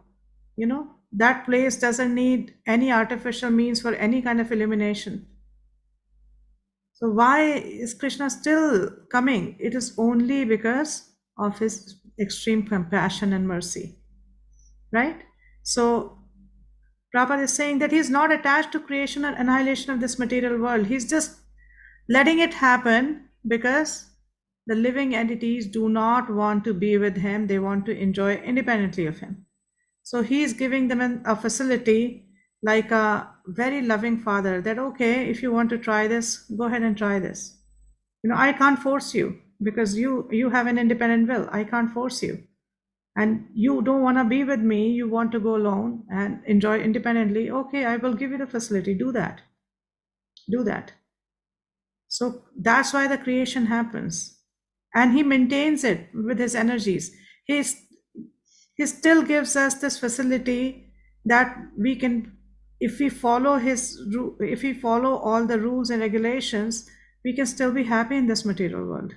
In the 3rd chapter, he tells that, I've given a process. If you follow it, you carry out the yagyas, then demigods would be happy and you can live peacefully. Imagine the extent of his compassion. Imagine if you had a child and that child revolts and says, I don't want to live with you. I'm going away. I don't want to be with you. I'm just going. Will you make sure that he has every possible facility wherever he goes? And, no. We'll say, okay, if you don't want to be with me, go to hell. But Krishna doesn't do that. He's so merciful. So merciful. Yeah. So Prabhupada here is making it very clear that his interest in material world is zero. He is not interested in anything in this material world. Yet, he lets this all happen because of our desire to enjoy independently of him. And yet, he comes because he wants to attract us back because he knows we cannot be happy here. Okay? 10. मयध्यक्षेण प्रकृति सूयते सचराचरं हेतुनानेन कौन्तेय जगत् विपरिवर्तते. This material nature, which is one of my energies is working under my direction, O son of Kunti, producing all moving and non-moving beings. Under its rule, this manifestation is created and annihilated again and again. Please read the purport. It is clearly stated here that the Supreme Lord, although aloof from all the activities of the material world, remains the Supreme Director. The Supreme Lord is the Supreme Will and the background of this material manifestation, but the management is being conducted by material nature. Krishna also states in Bhagavad Gita that all the living entities in different forms and species, I am the Father. The Father gives seed to the womb of the mother for the child, and similarly, the Supreme Lord, by his mere glance, injects all the living entities into the womb of the material nature, and they come out in their different forms and species according to the last desires and activities. All these living entities, although born under the glance of the Supreme Lord, take their different bodies according to their past deeds and desires. So the Lord is not directly attached to this material creation. He simply glances over material nature. Material nature is thus activated and everything is created immediately. Because he glances over material nature, there is undoubtedly activity on the part of the Supreme Lord. But he has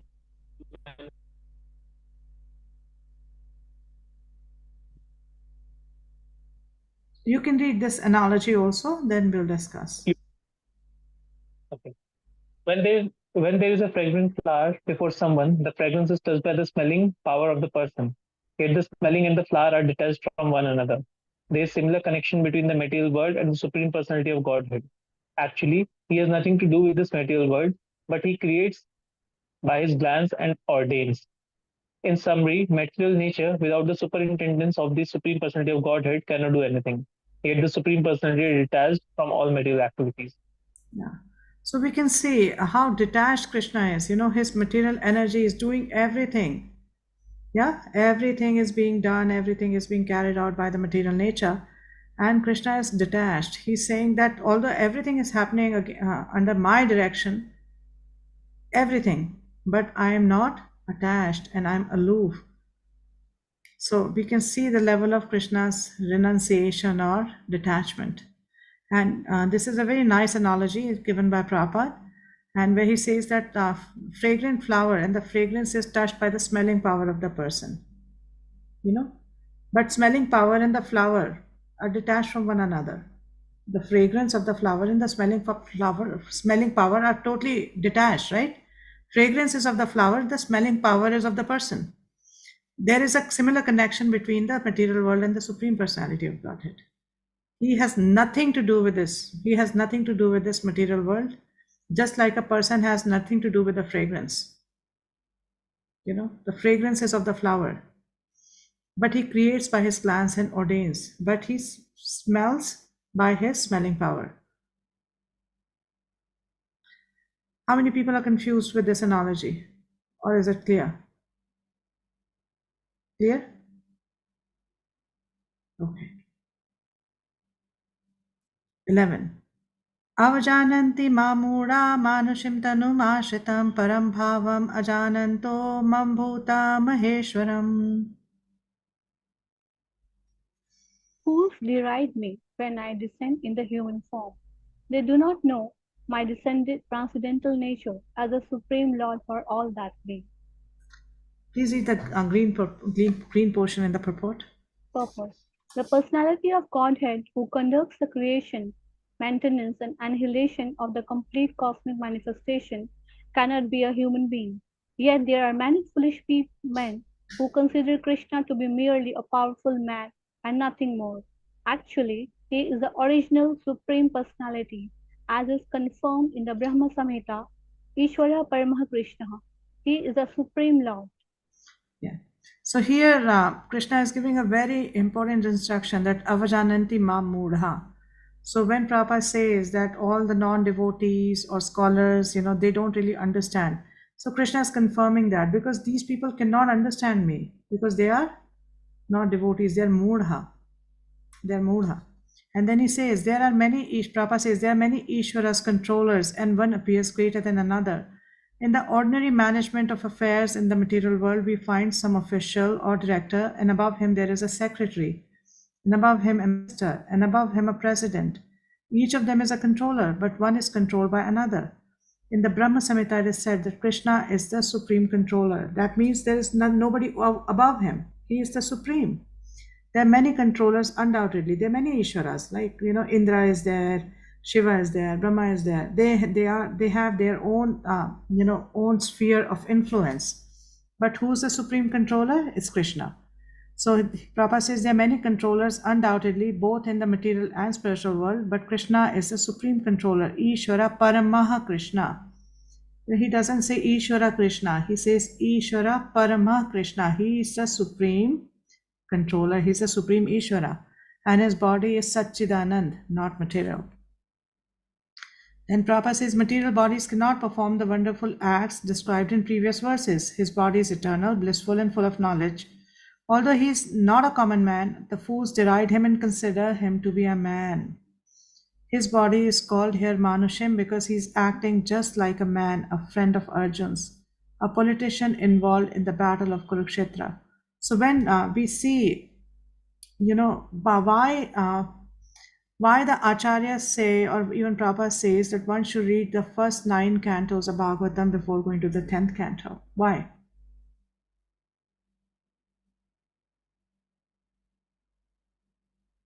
Yes, Prabhu. Mataji, because if we think that if we directly read the 10th canto, we'll see him as a normal person. He's doing things like a normal man. He's like plucking the flowers from the tree and eating them, just acting like a normal man, although he is a supreme personality of Godhead. That's why I believe in the first 9 cantos, it is concluded that he's a supreme personality of Godhead without any doubt. Thank you. Yeah. So if we see the 10th canto directly, he seems like a cute little blue boy. He's like a cute little blue boy. Oh, the only thing is he's blue in color, that's all. But he's acting just like any naughty child. So we may think, oh, he's a naughty child who sometimes does something wonderful. But the first 9 cantos prepare our consciousness to accept him as the supreme personality of Godhead. To understand, we read about creation, we read about many pastimes of different avatars, so many things. And then we understand by the time you reach the 10th canto, you are in the reverential mood. You understand that now you are going to hear about the supreme personality of Godhead. So when we hear his pastimes, which may be bewildering, we don't take them cheaply. We don't take them cheaply, right? So this is exactly what Prabhupada is saying, that when people see him without really understanding that he's the supreme personality of Godhead, they see him just like an ordinary man. Arjun's friend. People also say, oh, you know what? He had to leave his body because Gandhari cursed him. Just like, a regular person gets the curse and dies. Similarly, Krishna was cursed and that's why he had to die. Right? So that means they have no understanding of the Supreme Personality of Godhead. They have no understanding of that concept. So that's what Prabhupada is saying, that people deride him, they make fun of him, they find faults in his character because they cannot understand that although he's looking like a human, but he's not human. He's not human. He's not like you and I. He's different. He's the Supreme Personality of Godhead. So I was just remembering once His Holiness Gopal Krishna Maharaj was telling us a story. So he was saying that when he was traveling in a plane, there was a guy sitting right next to him. And he kept saying that I'm God. I'm God. So Maharaj heard the first time, didn't really respond. When somebody's talking like that, what do you really say? So then he kept on going that, I'm non-different from Krishna. So then Maharaj couldn't stop himself. He said, oh really? So when are you picking the Govardhan? When are you going to do that? He said, oh, I will do it, but just give me a little bit of time. I will do it. So he says that, it's when you compare yourself to Krishna, then you have, a lot of times people try to imitate his Vrindavan pastimes, forgetting that he's also the one who lifted Govardhan on the smallest finger of his left hand, on almost the nail of the smallest finger of his left hand, for 7 days and 7 nights, right?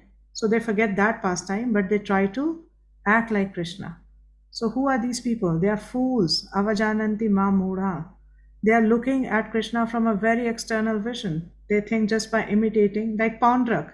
We hear about Pandrak, right?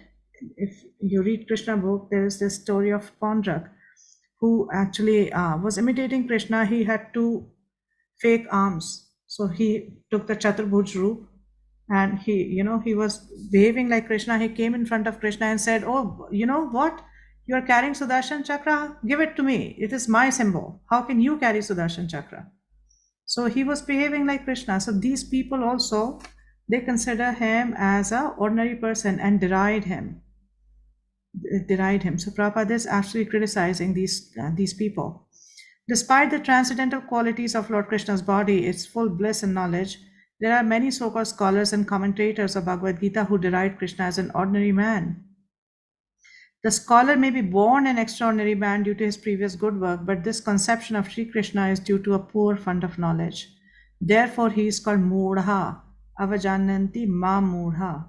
For only foolish persons consider Krishna to be an ordinary human being. The foolish consider Krishna an ordinary human being because they do not know the confidential activities of the Supreme Lord and his different energies. They do not know that Krishna's body is a symbol of complete knowledge and bliss, and that he is the proprietor of everything that be and that he can award liberation to anyone. Because they do not know that Krishna has so many transcendental qualifications, they deride him. Nor do they know that the appearance of the Supreme Personality of Godhead in this material world is a manifestation of his internal energy. He is the master of the material energy. As has been explained in several places, Mam Maya Durataya, he claims that the material energy, although very powerful, is under his control. And whoever surrenders unto him can get out of the control of this material energy. If a soul surrendered to Krishna can get out of the influence of material energy, then how can the Supreme Lord, who conducts the creation, maintenance, and annihilation of the whole cosmic nature, have a material body like us? So, this conception of Krishna's complete foolishness. Foolish people, however, cannot conceive that the personality of Godhead, Krishna, appearing like an ordinary man, can be the controller of all the atoms and of the gigantic manifestations of the universal form. It is clearly stated concerning his Yogam Aishwaram, his inconceivable transcendental energy, that he can control the infinite and finite simultaneously, and that he can remain aloof from them. Although the foolish cannot imagine how Krishna, who appears just like a human being, can control the infinite and the finite, those who are pure devotees accept this, for they know that Krishna is the Supreme Personality of Godhead. Therefore, they completely surrender unto him and engage in Krishna consciousness, devotional service of the Lord. So, Prabhupada often even says this, that these fools, when they read Krishna's pastimes, they see that, oh, he's scared of Yashoda and he's running. How can he be the personality of Godhead? He's scared of Yashoda, he's running, he's crying. How can he be the personality of Godhead? Because they don't understand the difference between tattva and rasa. They don't understand. So they see everything from a very mundane perspective, and then they conclude that Krishna is a regular human being just like you and me. So Prabhupada then says, the Lord's appearance as a man bewilders the foolish. No human being can perform the wonderful acts that Krishna performed while he was present on this earth. When Krishna appeared before his father and mother, Vasudeva and Devaki, he appeared with 4 hands. But after the prayers of the parents, he transformed himself into an ordinary child. So Krishna appeared in a Chaturbhuj roop. And the explanation comes that he has a beautiful mukut and he has curly hair. And he's like wearing all kind of ornaments, a silk dhoti. Which child appears like that? So, it is mentioned in Bhagavatam 10th canto that he appeared like that. Why? Because he wanted to convince Devaki and Vasudeva that I am Vishnu, I am Krishna. You are praying to me and I have appeared, so you don't have to be scared of Kansa anymore. So he did not want to appear like an ordinary child. That's why he appeared in the Chaturbhuj roop. And when Devaki and Vasudeva pray that, oh my God, look at your form. How do we hide a Chaturbhuj roop? How can we hide from Kansa? And the moment he'll see, he will know that, you have appeared. You are the Supreme. and he'll become even more envious. So then they pray that please, assume a regular form, assume a normal form so that we can hide you. And that's when the two arms disappear and he becomes an ordinary child. So Prabhupada is saying that who can do that? Who can appear as Chaturbhuj Roop and then take a Dvibhuj Roop? Who else can do that? So these fools, even after hearing these pastimes of Krishna, don't believe that he's not like you and I. And then Prabhupada says, some of those who deride Krishna and who are infected with the Mayavadi philosophy quote the following verse of the Srimad Bhagavatam 3:29-21 to prove that Krishna is just an ordinary man. Aham sarveshu bhuteshu bhutatma vasthita sada. The Supreme is present in every living entity. We should better take note of this particular verse from the Vaishnavacharyas like Jiva Goswami and Vishwanath Chakravarti Thakur, instead of following the interpretation of the unauthorized persons who deride Krishna. Jiva Goswami, commenting on this verse, says that Krishna in his plenary expansion as Paramatma is situated in the moving and non-moving entities as the super soul. When he says Aham Sarveshu Bhuteshu Bhutatma Avasthita Sada, it does not mean that I am in everyone and everyone is me. It doesn't mean that. What it means is that he is situated as Paramatma in everyone. It doesn't mean that everybody becomes Krishna and Krishna becomes like any ordinary person. It doesn't mean that. It means that he's situated as Paramatma. So, and then Prabhupada says that so any neophyte devotee who simply gives it, now he's again talking about the different category of devotees. He is talking about Kanishta here. So any neophyte devotee who simply gives his attention to the Archa Murti, the form of the Supreme Lord in the temple, and does not respect other living entities is uselessly worshipping the form of the Lord in the temple. Why does he say that? Because Mataji, Paramatma is there in all the living entities, and if he won't able to respect those, so he won't be able to respect Paramatma picture as well. Yeah. So once Prabhupada said that Krishna is in everyone, for sure, right? He may or may not be present in the deity form. If the deity is not worshipped properly, so Krishna doesn't have to stay in that deity form. He can leave that deity form. He may or may not be there in the deity form, but he's definitely there in everyone as Paramatma.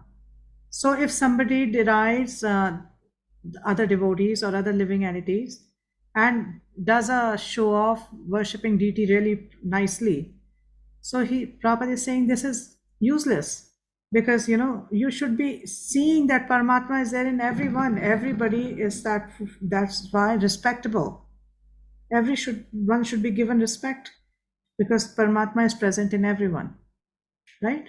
So if you just take care of the deities but ignore the devotees or ignore the living entities or humiliate them, then that is actually improper understanding of the entire philosophy. Okay? There are three kinds of devotees of the Lord, and the neophyte is in the lowest. The neophyte devotee gives more attention to the deity in the temple than to other devotees. So Vishwanath Chakravarti Thakur warns that this sort of mentality should be corrected. A devotee should see that because Krishna is present in everyone's heart as Paramatma, every body is the embodiment or the temple of the Supreme Lord. So as one offers respect to the temple of the Lord, he should similarly properly respect each and every body in which the Paramatma dwells. Everyone should therefore be given proper respect and should not be neglected. There are many impersonalists who deride temple worship. They say that since God is everywhere, why should one restrict himself to temple worship? So I love this statement by Prabhupada. He says, but if God is everywhere, is he not in the temple or in the deity? Then what's the problem? What's the problem if we worship deities? Why are you against deities? If God is everywhere, he's in the deity also. So if we are worshipping deity, what's your problem? Right? Okay, are we good so far? Any questions or any comments? Okay, so let's go to the 12th verse. Moghashamuga karmano moga jnana vichetasa rakshasem chaiva prakriti mohinim shritaha.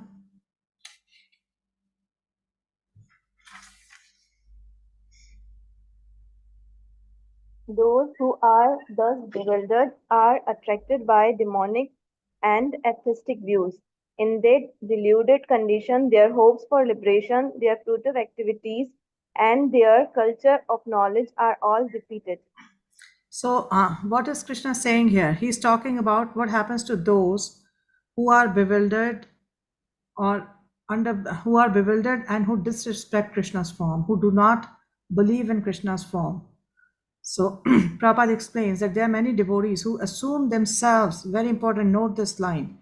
There are many devotees who assume themselves to be in Krishna consciousness and devotional service, but at the heart do not accept the Supreme Personality of Godhead as the absolute truth. What do you understand by this statement?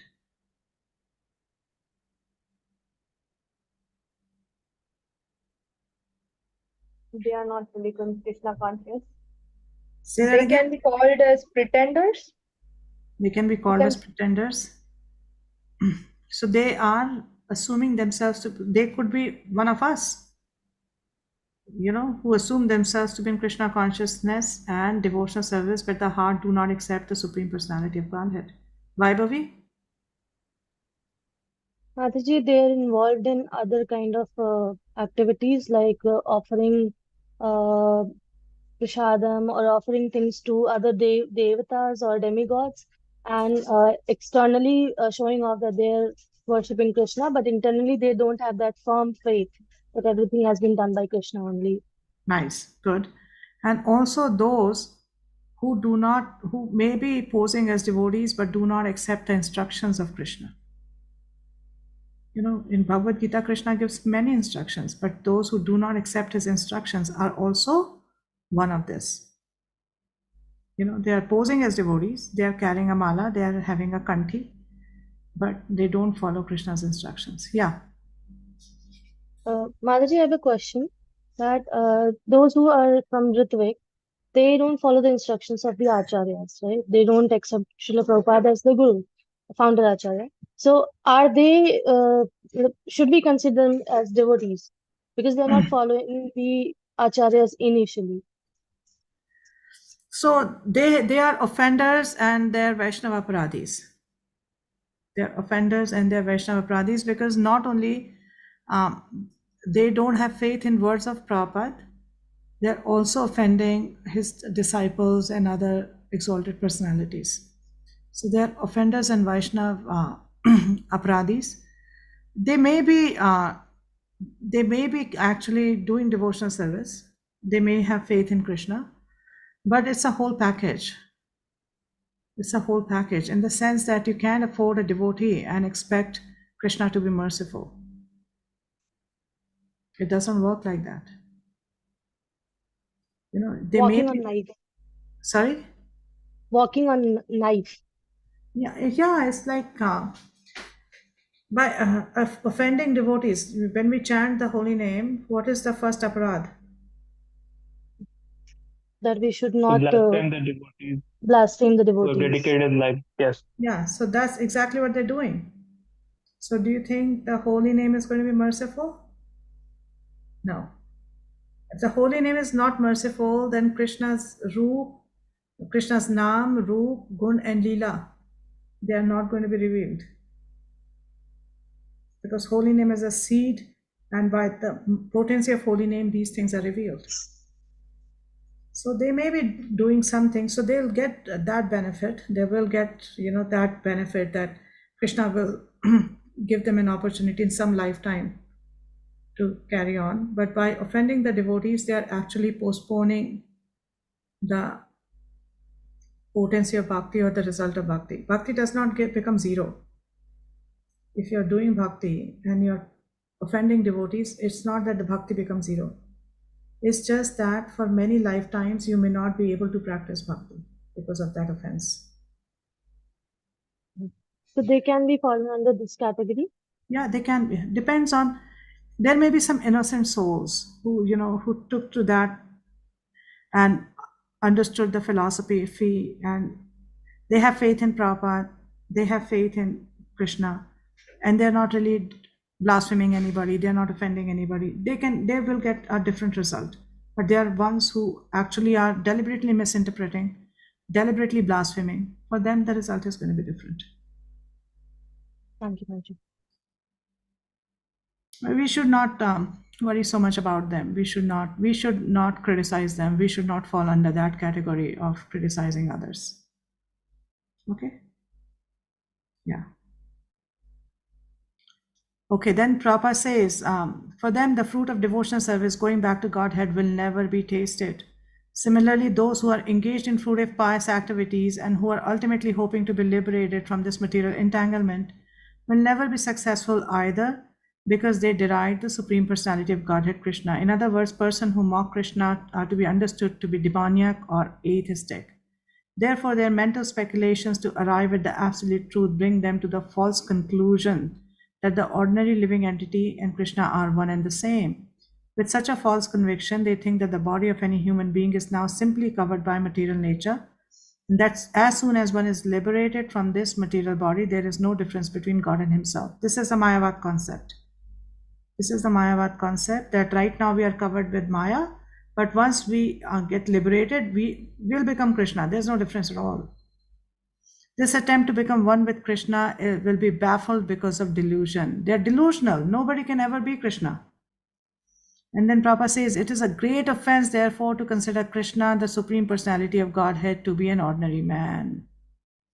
And then he ends the purport by saying, one who considers the body of Krishna to be material should be driven out from all rituals and activities of the Shruti and the Smriti. And if one by chance sees his face, one should at once take bath in the Ganges to rid himself of infection.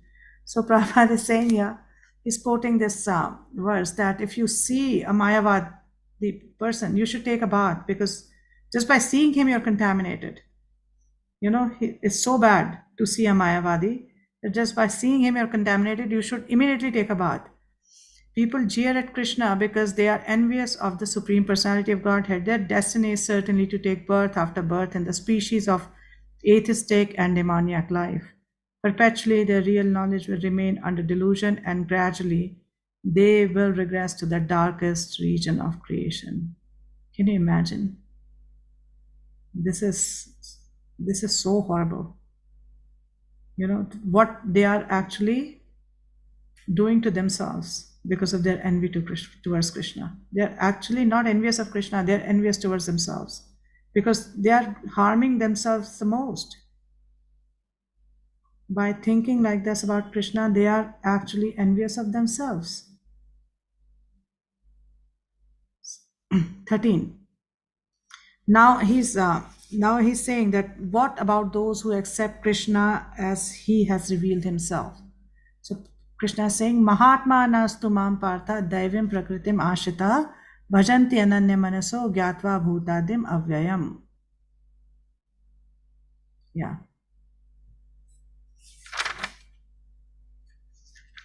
Read. Somebody please. O son of Partha, those who are not deluded, the great souls, are under the protection of the divine nature.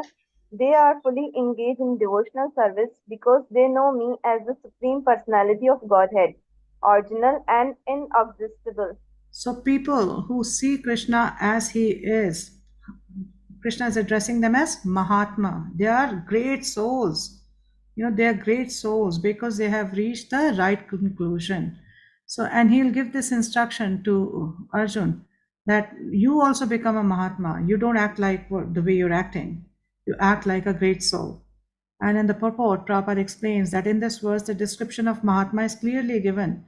And then he gives various characteristics of a Mahatma. The first sign of the Mahatma is that he's already situated in the divine nature. What does it mean? That means that he is under the internal potency of the Lord. He's practicing devotional service because devotional service comes under internal potency, Radharani. That is her purview, devotional service. So a Mahatma is situated in the divine nature. He's not under the control of material nature.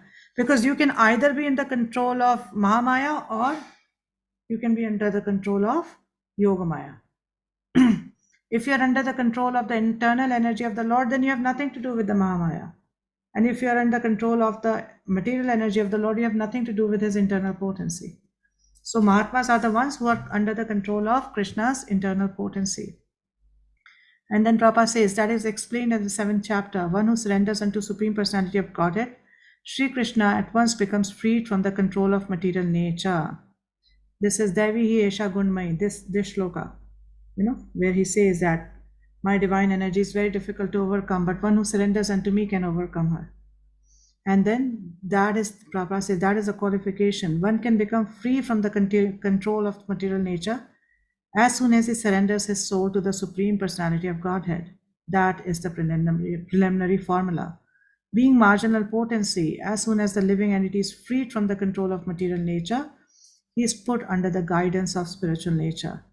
The guidance of the spiritual nature is called Daivi Prakriti or divine nature. So when one is promoted in that way, by surrendering to the Supreme Personality of Godhead, one attains to the stage of great soul Mahatma.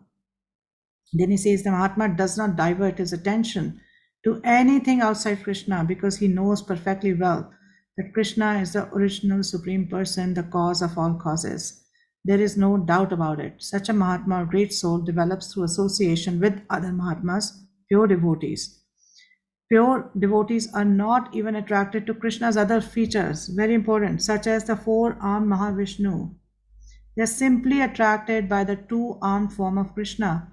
They are not attracted to other features of Krishna, nor are they concerned with any form of a demigod or of a human being. When they are not attracted to other forms of Krishna, so what is the chance of them being attracted by a demigod or a human being? They meditate only upon Krishna and Krishna consciousness, and they are always engaged in the unswerving service of the Lord in Krishna consciousness. Okay, so I think we'll stop here today. If anyone has a question. Yeah, Daya? In CBA question, there's that 4 qualities of Mahatma. Like here is written so many qualities. So you can choose any 4. Okay. You just choose any 4. Okay. All right. So, Keshavi, Mataji, please tell. Mataji, as Srila Prabhupada said in the purport that a pure devotee has no attraction even for the four-armed Vishnu or other incarnations of Vishnu. But when we worship Nrsimhadev, so Nrsimhadev will also come under that category. See, if you if you see, it's Keshav Dhrita Narahari Rupa. That Krishna who has assumed the form of Narahari. So it's for a specific pastime. It's for a specific pastime, and the devotees are attracted to Nrsimhadev because he is a protector of the devotees. He's in the mood of Vatsalya. Devotees don't really get scared of Nrsimhadev. They whatever form he may take, devotees love him. Because of the Vatsalya rasa. So he's not among those. But like four-armed Vishnu. So there is, this pastime where gopis are searching for Krishna, and Krishna assumes the form of Narayan and meets them on the way. And they don't even pay attention to him. They just ask him, have you seen Krishna? They're not bothered that, there's the four-armed Narayan, maybe we should stop and do something. They just pay obeisances and ask, have you seen Krishna? No? Okay, carry on. So that's the devotee's mood. They pay respects, they respect them for, they are the Supreme Personality of God. They are the Personality of Godhead as well. But the Supreme Personality of Godhead is Krishna. And once the attraction for Krishna develops, then attraction for all other forms is not there. Yeah? Shubham Prabhu? Mataji, as in the 4th chapter it is stated that only in a specific Dwapar Yuga Krishna appears.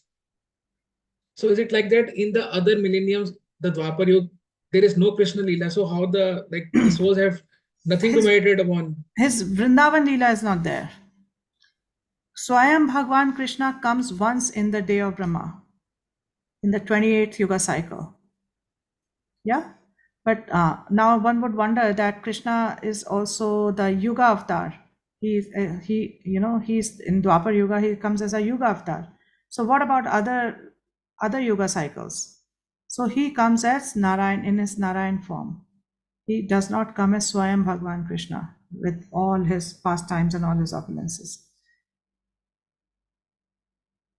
Even like Mahaprabhu does not come as Swayam Bhagwan Gaur. He comes as Gaur Narayan.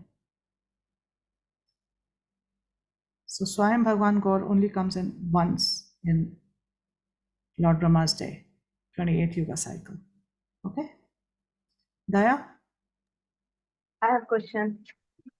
Questions, you said. One question. Okay. Mataji, as like there are 4 yugas. First is the Satya Yuga. So in that one can easily do worship like service. So by doing worship in that yuga, why a jiva cannot go to back Cannot go? to Godhead? No, they can go back to Godhead. They cannot go to Goloka. They cannot go to Goloka. They can go back to Godhead. There are many spiritual planets where they can go back. And that is the special benediction of Mahaprabhu and Kali Yuga. Mahaprabhu comes to give us Golok Prem. When he comes himself as Swayam Bhagwan God, he comes to give us Golok Prem, which is the highest of all. Why When he not comes, Goloka then? sorry? Why not Goloka in Satyug? There is Goloka in Satyug, but they don't get Goloka Prem. And the reason given by some of our acharyas is that the way to get Goloka is Harinam Sankirtan. But in Satyuga, people are so good and so pious, even though holy name is there, they don't place their faith in it. They have more faith in, austerities and tapasya and this and that. And that is the reason they don't get Goloka. I was thinking like there's no any influence, like there's less influence of Maya, so they should be easy for Yeah, them.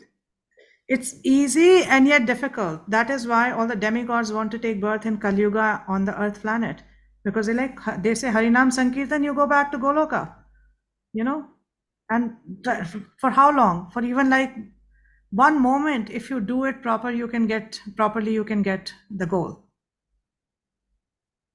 You don't have to practice like 60,000 years of tapasya to get the goal. The total age is only 100, and out of that, maximum people don't live beyond 85. So in that, by like sincere practice for a limited time also, you can get the highest goal. Because Kali Yuga has got so many problems, so some benediction has to be there, no? Something special with all those problems. If you are able to practice devotional service with so much going on in Kali Yuga, then some special prize should be there. Right? Okay. Thank you, dear devotees. Thank So, you. Hare Krishna. Krishna willing, we'll meet tomorrow and try to finish 9th chapter. Even if we don't do it, we will finish it next week. It's one of the most important chapters, so I don't want to really rush through it. And especially towards after 26th verse, we are going to get really wonderful instructions from Krishna. So see you tomorrow. Please accept my humble obeisances. All glories to Srila Prabhupada. Hare Krishna. Hare Krishna. Hare Krishna, Pranam, Mati. Thank you Hare so Krishna. much. Hare Krishna to all devotees. Pranam. Hare Krishna.